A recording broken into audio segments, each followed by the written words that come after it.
Hello, everyone, and welcome to EU's webinar in the series of Building a Data Science Team. Really glad to have you here tonight, and happy to have our guest here tonight, Geoffrey Van Meer. I'll tell a bit more about him in a second. A little bit about this series. We're in Leadership University, and we organized this series to, we're always wanting to close the skill gap in the Netherlands, especially in the field of data science. And with this series, we hope to also educate the people who are working in the fields with data scientists, who are building or wanting to build data science teams. So with this series, we hope to teach everyone, whether you're a data professional, a recruiter, or a data science manager, a little bit more about this awesome field, I might say. I think Geoffrey will get back to that. This is part of a series. You can find all the information on the webinars on our website and join as many as you'd like. And tonight we'll talk about qualifications and skills for data scientists. The data field is, of course, rapidly changing all the time. There's many different roles with many different skills and programs to work with, and Geoffrey is an excellent teacher in this field. I think he is he's head of AI and data science at RTL, so he knows all about building teams and working as a data professional himself. So with this, I'll gladly give the floor to you, Geoffrey. Thank you, Christa, for the beautiful introduction. Welcome, everyone, and thank you for joining us on the time of the day. There is online a lot of information already available about this course and also about this topic. And so what I'll do, I'll add more of my personal experience to this subject, which is about qualifications and skills on the newest skills for data professionals. So a little bit myself. So I work for almost 20 years in the data domain. I'm a data scientist myself as a background. I have a background also in psychology. I worked in various R&D departments in finance and in media, recently for RTL. And I have teams with engineers, data scientists, and experiences as a teacher and as a keynote speaker. And I'll share my details at the end of this presentation. So to manage the expectation, I'm going to talk more about the role of a data engineer, about a data scientist, and a data manager. So I go a little in depth for these three roles. So I'm not going to talk about architects or business analysts or other data roles. It's about these three. Of course, there's more information available. If you want to reach out to me, I can share a little bit more information about these type of roles. So to start with the data engineer role, there are indeed different types, as is mentioned in the online course. So I set up a team with data engineers for building the infrastructure. We call them data infra engineers, also called data platform engineers. And what they do, they build infrastructure. They set up the hardware, design all kinds of applications. They build the foundation, the underground, where on top you build all kinds of intelligence applications. So this is the first layer. We've built everything in the cloud, but you also can do it on-premise, of course. So it is more about the wiring, the infrastructure, the connections about that. It must work before you start building databases, data warehouses, and data science applications. So that's the first layer. I add some links to vacancies. So if you click on the link, number 1 and 2, you find job descriptions about these roles. Number 1 is the vacancy that I have in my team. So it's more in detail about what is the skill set, what type of language do you need to do, what is the skills and the technology that you need to understand working as an infra engineer.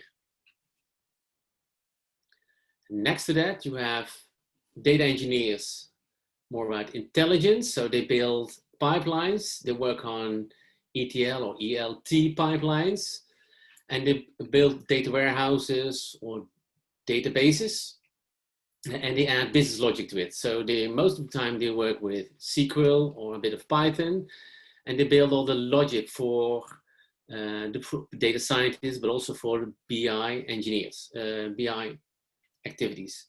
They're very close to the business.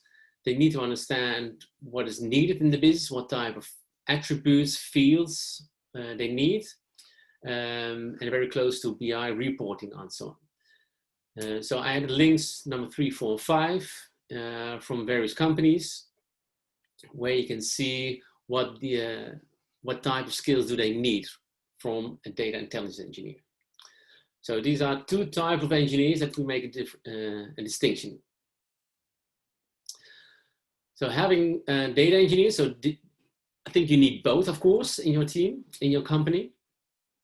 And if you build a team of data engineers, you must always look for juniors, medium, and seniors. Find a nice balance between those 3. You need them all. So a senior set the strategy, think about architecture, take the initiative, have a leadership role, maybe managing the team on a day-to-day basis. The medium participate in all these discussions, and the junior more or less follow in all these discussions. So make sure you have a nice mix of seniority in your team. And you can not only have juniors, because you also have leadership on the team that help in depth on the content to grow the juniors up to the media and so on. I always look at hard skills and soft skills. So if you open the vacancies, you always see what skills they need, what programming skills, what knowledge they need to have. That is, of course, crucial. It's conditional for having a role like data engineers. But I also look always at the soft skills, and that's a little more difficult. So you look at the CV of a data engineer, and you can find out, yes, has the knowledge and expertise and experience to find out. But if it fits in the team, then you also must look at the soft skills. Is these combination skills or collaborative skills are there? Because you work in a team, and then also a data engineer must interact with other parts of the company. So his soft skills are as important as his hard skills. So what I ask my data engineers also to collect feedback from direct colleagues from the team, but also from outside the team, stakeholders in the business. So just be open and ask for feedback. And based on the feedback that I receive, it can be everything. So everything is good, all type of feedback. And based on these feedback, it's always more about soft skills. So then we work on also on this skill set. Next to hard skills, soft skills, I also look at my team for cultural diversity. I work in the Netherlands, and the Netherlands is a small country. I cannot only find Dutch data engineers. So my team is international. They come from all around the world. Most of the time they are living in the Netherlands, but they are from South America or from Pakistan or from the southern of Europe. So it's always people from various parts of the world, from different cultures. So also make sure you have a nice balance in your team about cultural diversity. It's super important to bring that also in balance and not have too many people from one part of the world, because they stick together, so they talk in their own language. And if you have a nice spread of cultures in your team, it will open up people up to more to speak English and to work together. So that's what I keep in mind when building a team. And in that, you follow a growth scenario. So when I started a few years ago, of course, I started on my own. I started to hire people, external consultants, freelancers, yes, engineers, of course, but also architects, also information architects, to help me in designing the architecture, choosing the right technologies. So first you want to have specialists, so you hire a specialist in your team, and when after a few I would say after a few months, you'll find out what is the best architecture, what will be the technology setup you have, and then you can start thinking about, okay, I'll build up the team for permanent staff, and then you can find people and hire people that really can run the platform for you that you have set up. And after a while, everything is set up and it runs and it works like that, so super duper.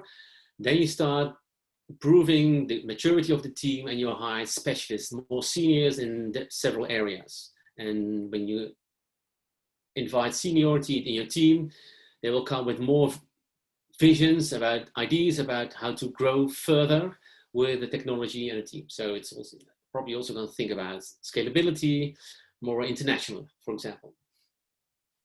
So that is more like a growth scenario. Make sure you have that in mind. So the title of this course is about the newest skills. So what is new about the skill set we have today other than a few years ago? Well, when I think about newest, I would say cloud is becoming more dominant. For some people, it's obvious, but you need to have data engineers who are really comfortable working in the cloud, working on scalable technology. They work in an agile way of working.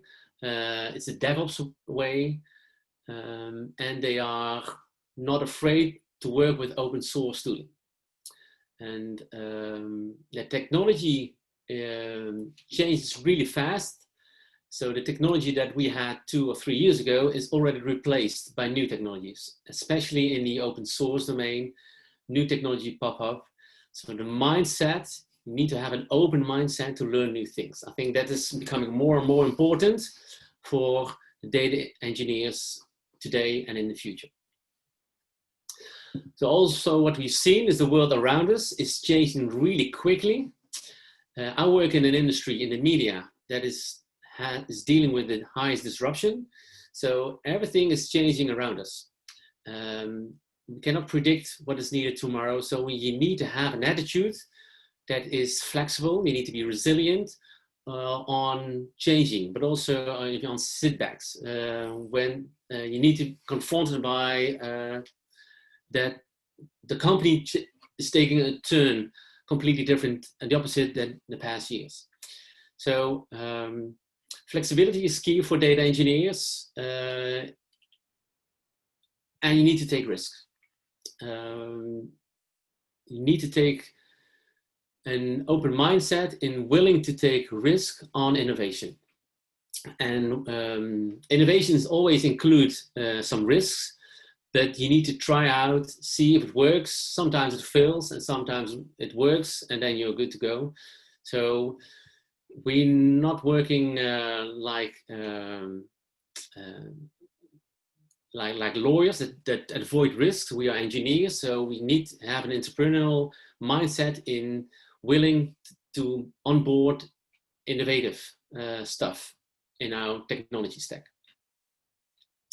Last but not least is engineers are not a team that is siloed in the basement. No, engineers need to work more and more in the front line, work with business partners. Your key stakeholders are in the business, so you need to interact with them. So that's why you need to have the soft skills to collaborate and communicate with people in the business. And preferably you need to have this business sense that you have an idea, a visionary idea about what will be the future. So today you need to take steps to anticipate on tomorrow. So there's a lot of things that comes down to a data engineer, more and more. Of course, you're a specialist, and so you need to find a nice mixture in your team of specialists, juniors, seniors, soft skills, hard skills. So it's a lot on that. It's not easy, I admit, to find and to build the best data engineering team, but super crucial for a company. That's about the newest skill set for a data engineer. So before I move over to a data scientist, are there any questions so far on that? Yes, I already put it in the chat, but I forgot to tell you guys in the beginning. Feel free to add your questions all the time in the Q&A or the chat. I have two questions actually, if that's all right. One is to the audience. I'm just wondering who's here, if there's data engineers here, data scientists, or mostly recruiters. So if you could put maybe in the chat your role and the industry that you're working in, that gives it an idea. I think that would also be interesting, right, Geoffrey, to see what is the industry that they're in. Absolutely. So we could use the input from various industries. Yes. So yes, I see it's already starting. So please put there your job role and your industry. And I was wondering, but I think you might come back to that, Geoffrey. Are these skills very specific to the data engineer, or are they applicable to everyone who's working in the data team? And especially the soft skills, I think. Now the soft skills, then you'll see it also in my next slides, that will be the same also for data scientists. So the soft skills, yes, it's also for the other members of the data team. Definitely, yeah. Okay, yeah, I guess you'll come back to that. So any questions specific on the data engineer, please put them in the Q&A, and I'll get back to you, Geoffrey, about the results in the chat later on. So yeah, feel free to to interrupt. Yep. Or we have time at the end of the session. So then we move on to the data scientist. So what you notice that I don't mention specifically so what programming language or skills that you need to have. You can find it also in the links in the job descriptions. They are more or less the same. I found it's just, you can read it and then you can copy paste it to your own benefits. I'd like to talk more about the other parts that is also important for that. Yeah, it's good for you and for the people in the audience to know that at this moment they cannot click your presentation, but we can share it with them later on if that's okay with you, and they can look into the into the vacancies. All right. All right. So move on to the data scientist. In here we also have distinctions. You can make so many differentiations in a data scientist. There are so many labels, and you can put them as much as emphasis on one part of the role as possible. It depends on the industry. It also depends on the company and the organization, the use cases. So there's a wide variety of data scientists, I think. I just want to mention two. So I'll take two types of data scientists. One is more the researchers. They're very strong on analytics. They like to do the investigation. They explore, they experiment, they analyze, they create the insights. I would say they write beautiful and strong reports, and they improve the quality of decision making. So sometimes it's the first start you do. So a lot of companies, they have all kind of questions that need to be answered. So data scientists next to data analysts are the best person to find the right answers to the questions. I also added a few links. I worked in the financial industry as a data scientist. Back then it was a researcher, we call my role. So you do a lot of research. You do a lot of data analysis on that. The other role is, I think, is becoming more and more popular nowadays. It's more the data scientist that looks like a machine learning engineer. So what they do, they explore the data and they build applications. They use various kinds of algorithms and they transform this into an application that works in production. They're very strong also in coding. So that's why you can see it in the links. They have a strong engineering background. So they build beautiful data scientist applications and they are ready to work in production. It's a different skill set. So it must be solid, it must be flawless, it runs smoothly in production. So that's why more machine learning engineers are working also in data scientist teams to support and to help data scientists also to bring their applications into production. sometimes we joke, so a data science application that runs on your computer, on your laptop, doesn't bring any value. So it must bring to production. It must run in a cloud somewhere in a production environment. So that's why it is important to prove the value of data if some applications run in production. Think about a recommendation engine. And also, you're right, Christella, if you want to build a team, you also must find a mix between junior, medium, senior, the same as engineering team, find hard skills and soft skills, and a nice mix in cultural diversity. But also in soft skills, it's super important that the data scientists understand what is needed in the business. So they need to find close alignment with various stakeholders in the business. What are their problems? What are their needs? And translate this into a data science use case. And what I've done is I followed a growth scenario. So I also started first with consultants to prove the value of a few showcases. So very quick and easy to generate some appetite in the business. Then I started hiring data scientists in my team to build up a nice set of use cases, a portfolio, not one, not two, just let's say a nice relevant use cases, also to prove at senior management there is some value in there and to ask for more investments. And you need those investments to further grow the team. And then you're going to find some specific senior people in the field that you can add to your team on specific topics. So think about recommendations in media. So we need a specialist on this topic, a data scientist who has experience on this field, or a data scientist has a specialism in computer vision. So you need to have this growth scenario. The intelligence maturity is more about growing from a data analysis to data scientist to more AI. So what we do with data scientists is you improve the quality of decision making.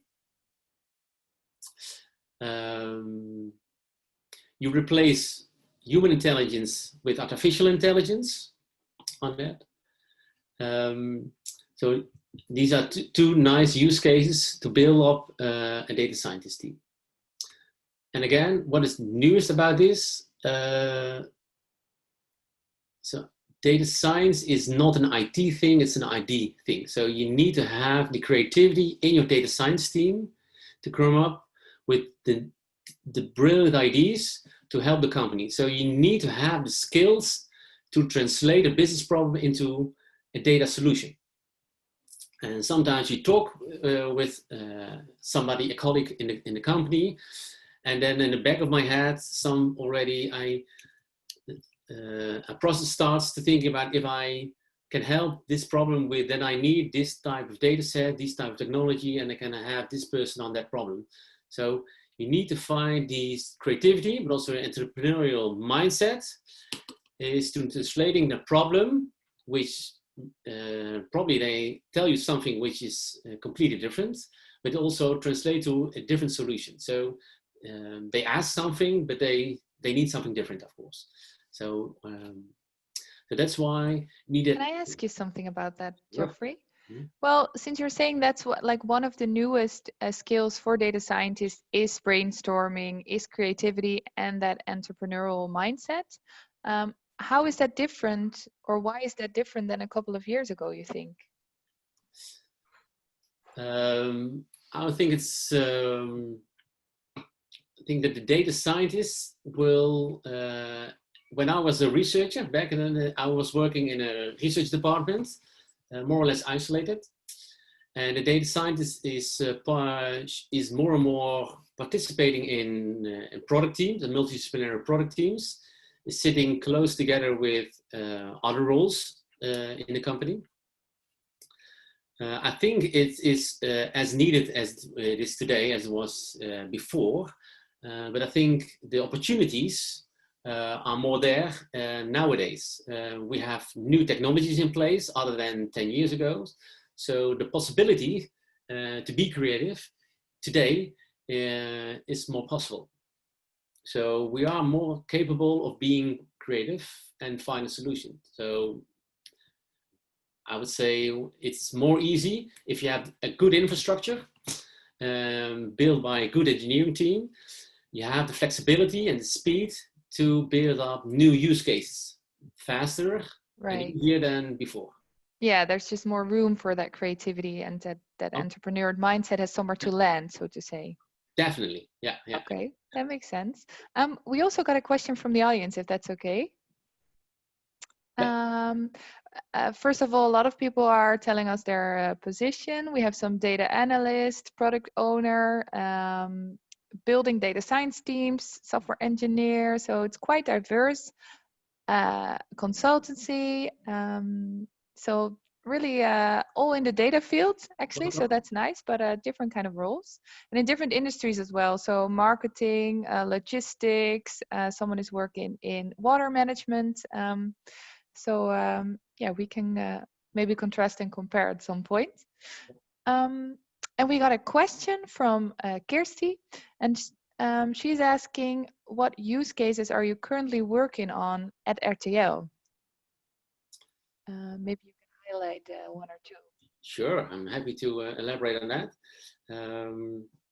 A various use case. So we have the recommendation engines working for RTL News and Videoland that we work on and keep improving these engines. I think what is also nice to tell is that we as RTL, we sell emotions to you. So we need to have a good understanding about what is on screen and how do you react on that. So with computer vision, we are able to analyze the video footage, so the video itself, the film or an episode of Goede Tijden, Slechte Tijden. So what do we see on screen? Who is the actor and what they say? So we analyze with computer vision tools what's on screen, but also what they say. So we also analyze the text, the subtitles. So when we know what is on screen, what they talk about, we have a better understanding of what are you looking at, and we relate this to conversion, so response to what is the viewing time. And online you can see per second what is the response rate on a certain clip or fragment in a movie. So that helps to have a better insights on what's the quality of the content. So the creative directors have a better understanding what works, what does not work. And we want to make this personalized. So what type of content is more relevant to you than other type of content? So what we developed is a nice use case. We call it Video Pipe. So we have a film of, let's say, 2 hours. And we analyze the film of 2 hours through VideoPipe. It's an application. And VideoPipe delivers us a promo. It's like a summary of, let's say, 20 seconds or 15 seconds. Not one, but you say, give us 10 promos out of the 2 hours of film. So we have a promo department at RTL with around 20 people. And what they do the whole day is making promos. It's very labor intensive. And they have to watch the full 2 hours to cut and find the nice fragments from these two movies and stitch it together.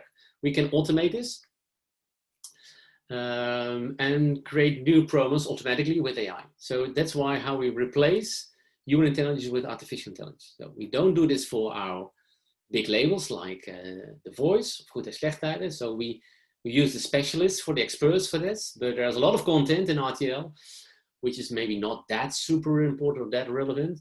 So we run it through the video pipe and we have these promos available automatically.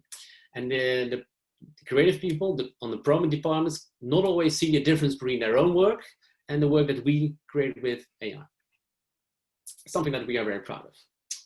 Cool, and then you're happy, right? Yeah, I can imagine. Sure, I can talk for hours, but yeah, it's not about. I didn't include any material from RTL because I want to keep it neutral, but I'm more than happy to share it.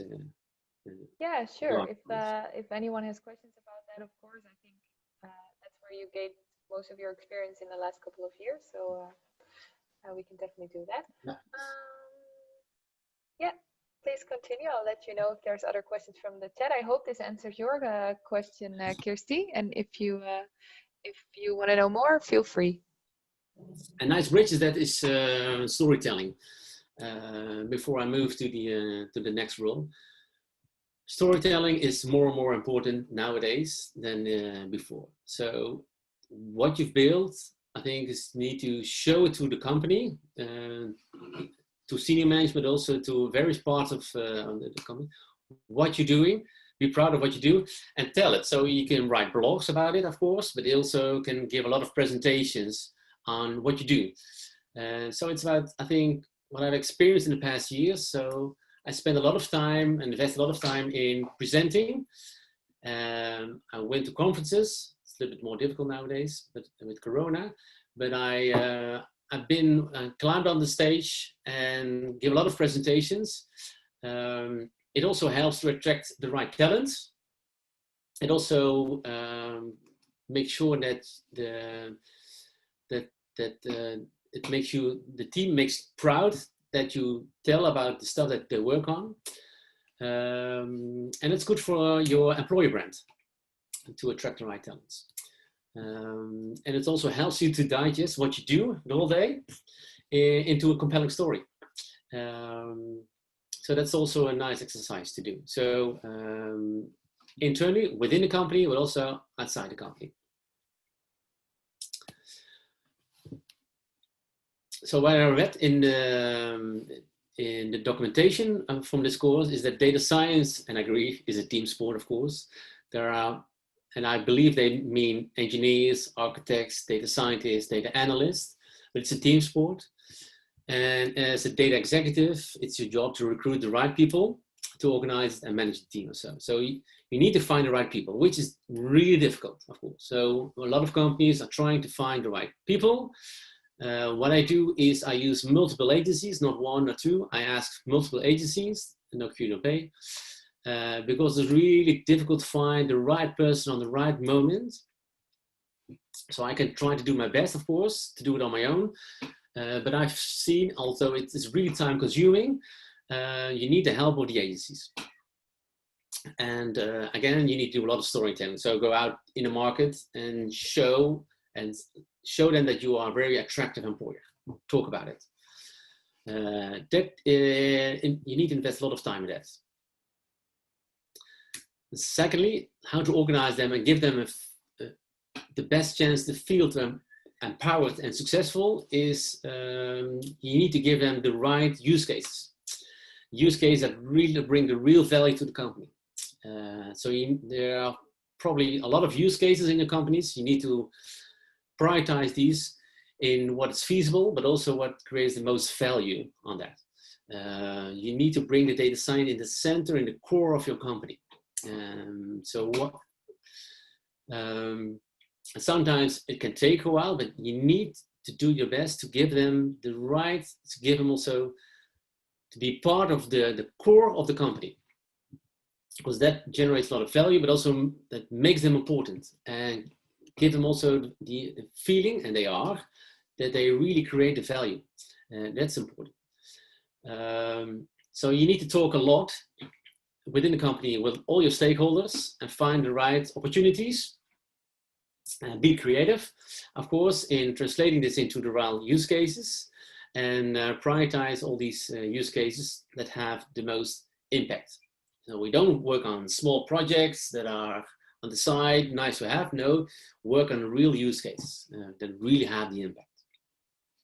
And as a manager, it's super important that you grow the team. Of course, that's why you need to have the balance between junior, media, senior, and cultural diversity. Make sure you secure the team dynamics. So you also need to organize offsites, social activities. It's really important to have these dynamics in the team. It creates a lot of energy in the team if you do fun things together. And you have to be clear, is there enough energy in the team? It sounds really vague, but if people are making jokes, if people have a lot of contact with each other, I think you have a nice grasp on, yes, there's a lot of energy in the team. it's good dynamics. And that's super important. And what all these teams need is a clear strategy, a vision, a goal, a roadmap. They need to know the direction of the team. That gives a lot of rest in the team, calmness in the team. And then you also make sure there's a lot of energy, fun, and pleasure in the team. We organize beer clubs on that. So it's also important outside the working hours that you meet each other and have fun with each other. So that's the intro for the data manager or the data executive, how it's called. Can I interfere for a second before we move on? Sure. We have a question on the data scientist. Really interesting, by the way, especially the team dynamic thing. I think it's something that's often overlooked, especially in tech or IT or data teams. But it's super important for everyone, I would say. But we have a question from Warner. And he says, you mentioned soft skills earlier, as data scientists should be part of the center of the company. How do you assess the fit? Do you look at a level of confidence or seniority or something else? So one of the things that you mentioned is important is that they, need to be at the center of the company. And how do you know if someone has that soft skill? How do you assess that? Good question. Thank you very much, Warner. Yeah. It's difficult to read this from a resume, from a CV, of course. So you need to, of course, during the interviews, you sit down and you have a first feeling of somebody, is how he or she is interacting with you. Sometimes you ask difficult questions and how she or he deals with that question. So you don't always know. So there's always a risk involved in the beginning if you hire the right person. And I made mistakes on that. Let's be fair on that. So what's important, how this person behaves, how he sits, how he communicates with you, because you send them to people in the company. So when you have recruited the person, then you will experience is he or she taking the initiative to go out to set up meetings, and how she's behaving in a group of people. It's very difficult. The only way is to sit down in advance during the recruitment period, 1 or 2 or 3 times, but also make sure that other people see this person, not only you, but also people, your stakeholders. It's also, I invite my stakeholders to participate in the recruitment process and listen to what they think and also what they feel about this person. And then you have more or less an understanding. Most of the time it's a little voice in the back of my head, or my stomach tells me, yeah, this is the right person that would fit the culture of the company. It is a fifth sense you need to develop on that. Yeah. Right, something that comes with experience, I think, and like you said, making mistakes and getting, of course, knowing your own company culture and see what fits that. I guess. Yeah. So and then I always ask myself the question. So if I hire this person, I need to sit next to him there the whole day, having lunch with him in the restaurant or during lunchtime. So do I like this? Can I enjoy my time with this person? Yeah, that's a good one. I hope it answers your question, Warner. And we actually have one more. If that's all right with you, Geoffrey, it's from Ryan. And he says it's well known that data scientists should be equipped with capacity of business, statistics, and programming.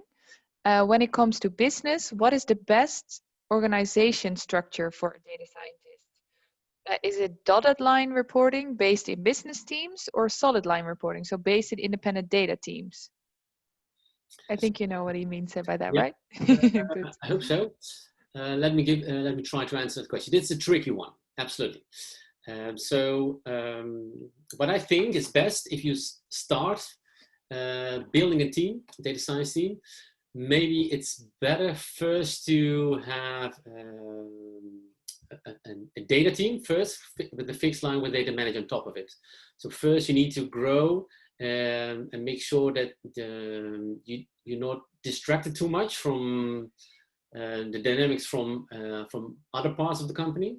So I can imagine that you first build it in isolation, don't wait too long, and then you spread out the data professionals in various product teams. So you can have the verticals, the product teams, and then you allocate your data professionals to that product team, which is a nice agile way of working today. But then you need to have a very solid and mature environment to do this. If there's a not mature environment, I think there's a risk involved to allocate your data professional, your data scientist, to a product team. But that's the preferred way. The preferred situation is that data analysts, data scientists, and also the engineers are allocated to the various product teams, but only if there is a mature environment. If not, then there's a risk involved that they will end up in a product team and they get overwhelmed, or they get confused, or and the product owner does not really take good care of the data professional. And so what you see is you have in a mature environment, you have these product teams are responsible for P&L, they have the verticals, and then you have the horizontals, they are capabilities. And so you have a capability horizontal on data science, and they are allocated to the various product teams. That will be nice. And so what we also think is you can find a mixture out of that. Is, let's say the BI people are very close and integrated in those product teams 4 or 5 days a week. The data analysts 3 to 4 days in a week, and data scientists 2 to 3 days in a week. You can also find a balance in how much time you participate on the floor in a team. It all depends on the maturity, but also on the data professional itself. If he likes enjoying himself. So it's an important task for the data manager to judge what is the best formula for that. Yeah, I think that makes sense. And can you tell a bit about how you organize it in your team? Did you indeed find that perfect mix, or is it always a juggle? It is a juggle. We are in transition in RTL and to move into that horizontal and vertical setup. So some parts are already there, and we want to make sure that we, so that's what we are discussing right now, is how to allocate, how to position the data professional in the various product teams. So yeah, we're not there yet, to be honest. It's an interesting process, I think, for you as a manager. All right, thanks. Ryan and Warner both look very happy with their answer, so please continue. Thank you very much for the feedback. So now I'll be also a little bit open for that. So I hope I'm not offend too much people, but it's based on my personal experience. But also I think when I'm open and honest to you, it also gives you a little bit more value on this presentation. So what is important for a data manager? You need to have the knowledge, you need to have the background in data science or engineering, to help the data professional to make the right decisions. So you need to participate in the discussions. Sometimes you need to make the decision. Ideally, they make their own decision, of course. But I know from experience that the engineers and data scientists like to have a manager that also understands the content. So ideally, you have a background. So you have some experience on that as a manager. And you need to support your people in their growth. So data engineer professionals want to visit conferences, participate in workshops and hackathons, follow online training or webinar like this. You need to give them the room, but also the resources to visit the conference. Most of the online courses are free online, but so it's not. My education budget is always, there's always money left over. We don't burn the money. So if somebody wants to travel to a conference, it's always possible. And somebody comes back from visiting a conference more energized and more motivated than ever. So it is important. So I can only recommend you give your data professionals the room and the possibilities to work on their knowledge. It's super important. What I also found out is that data professionals are very proud on expertise, super proud on their expertise, I have to say. And in some discussions, they also become sometimes a little personal because they make it really personal. Because it is also an important asset of a data professional, their knowledge, which is, you need to respect that.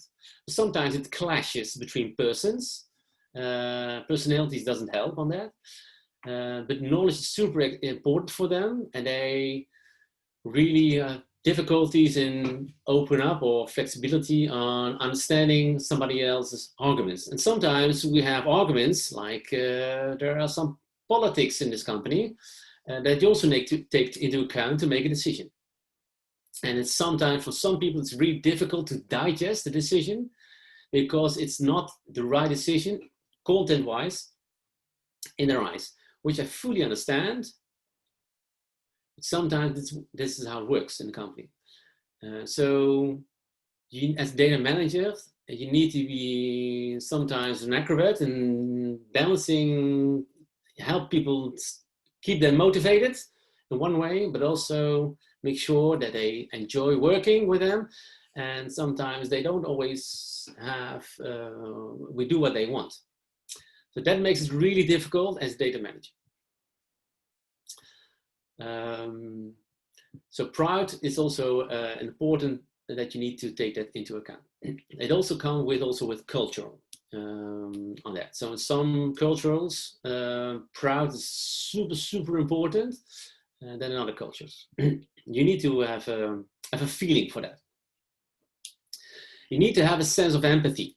So you need always need to motivate and be positive, also difficult times. So what I told you in turbulent times, when there's a decision from senior management, and now we go to the left, people need to be resilient, and that can be really frustrating sometimes. So, but you, as a manager, you always must be positive on that and make sure you motivate your people. As a data professional, you do not always understand the reasons why behind a certain decision from a board member or from senior management. So it's very frustrating. I can understand that. I have the same, but as a manager, you have a responsibility to make sure the energy in the team is high. And the other thing is that professionals, data professionals, engineers, data scientists, not always want to show their emotions, but I can tell you, they have a lot of emotions. They not always tell you what they think. Or it fires back 2 or 3 days later. So in a discussion, they don't always open up, which I understand. I have this also for myself, so I need to digest, I need to think about it before I express my opinion. I need to be secure or safe in what I tell you. So a lot of data professionals have this in mind. So it comes later. And sometimes other people in organizations find it weird. So, hey, why don't you say it when we had a discussion? So there's a lot of emotions under the surface that they don't express. But I can tell you, there are a lot of emotions. So as a data manager, you need to be aware of that, sensitive. So always make sure you come back 1 or 2 days later. Hey, are there any afterburners on that discussion? What do you think? Because they need to, in the end, you need to express, of course, their emotions and their opinions. Otherwise, it crop up and then you have explosions and they will quit their job in the end. You don't want that. So empathy is a really important skill set. I made a lot of mistakes on that as well.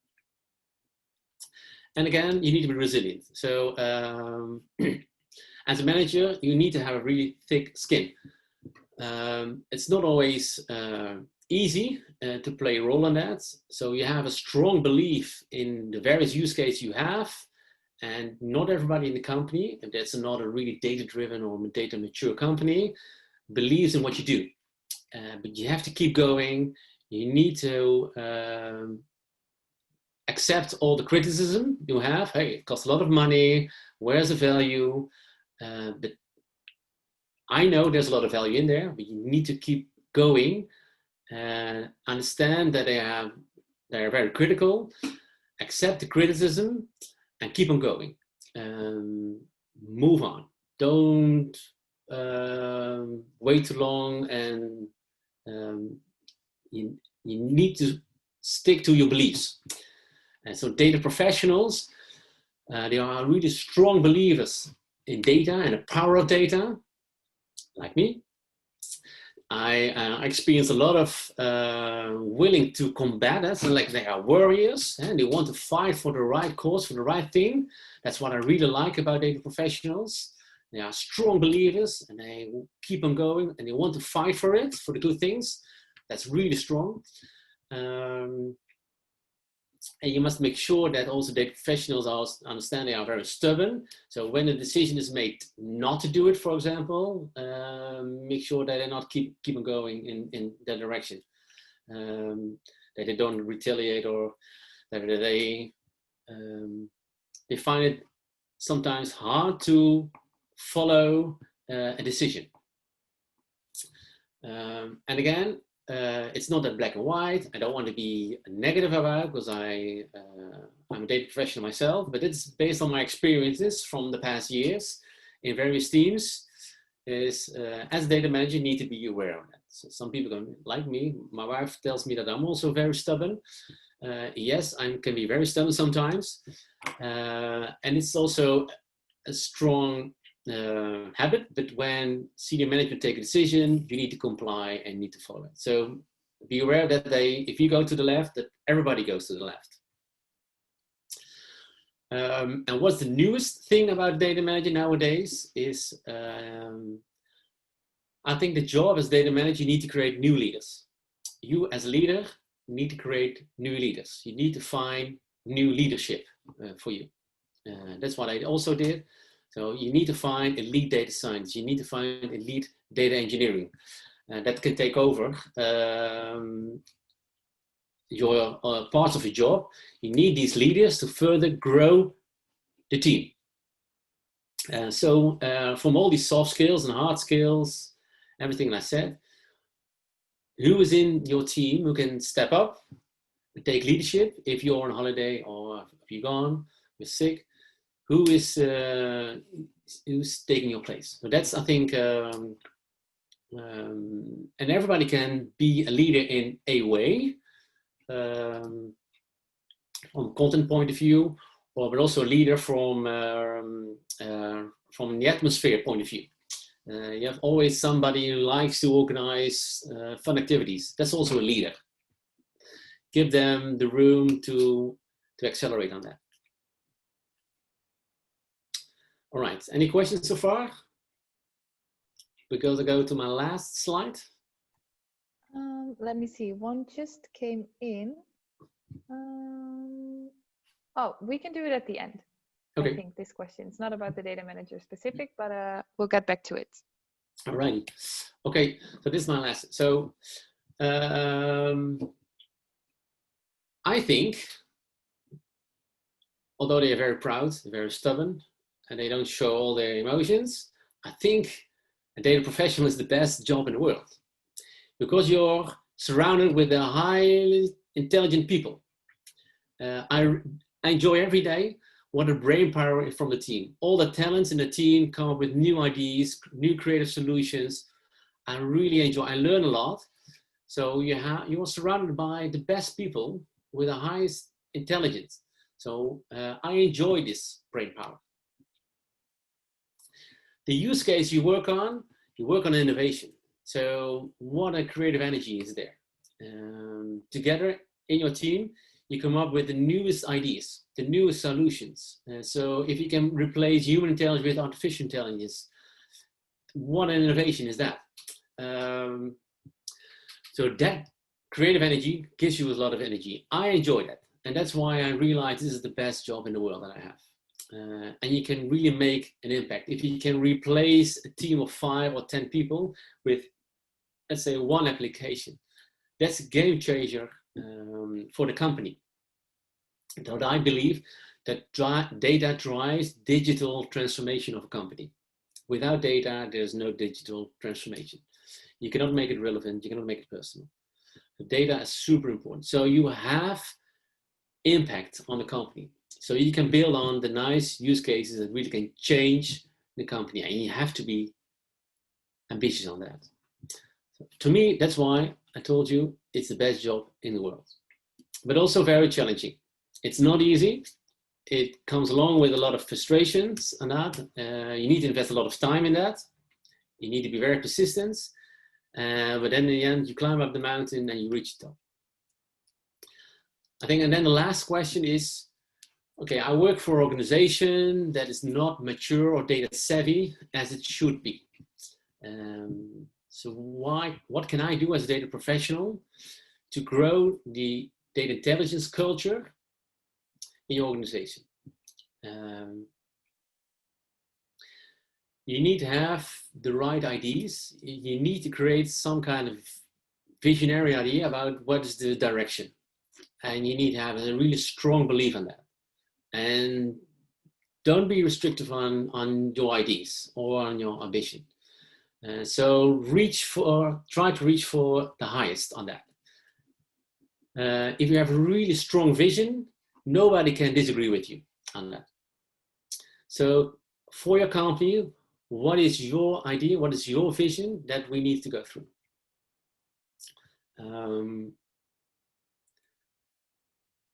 Second part is you need to be friends with everybody. And friends is to make sure that you create a network within or without the company, but also within your organization. And don't be shy in that. So reach out to all kinds of people. Of course, all your stakeholders are really important, but also senior management or board members. So don't be shy. Board members want to hear from you. What are your ideas? So don't be shy on that. Create a network and keep on working on that network and put a lot of energy in that, because it's really important that they understand what are your ideas and what are the possibilities. Not everybody really understands immediately what you think about. So don't be shy in that. So work on your network in the company. And don't forget senior management and board members. Although maybe you don't like them, they are really crucial in decision making. So they must be your friends.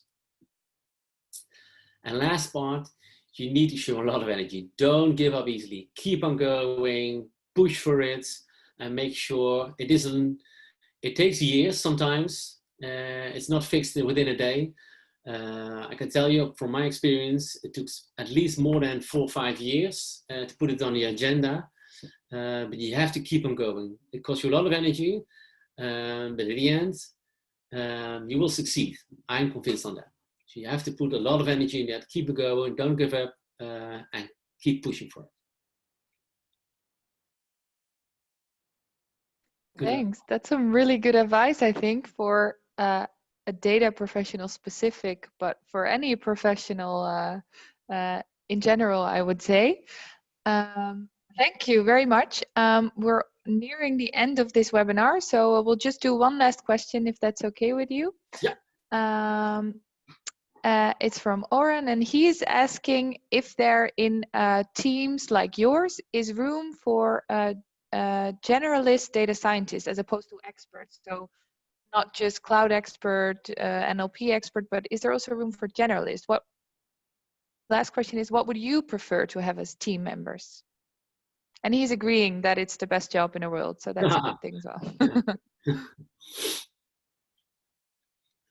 So yes, I do believe you need generalist or general data science, especially if you have a small team and need to touch various topics.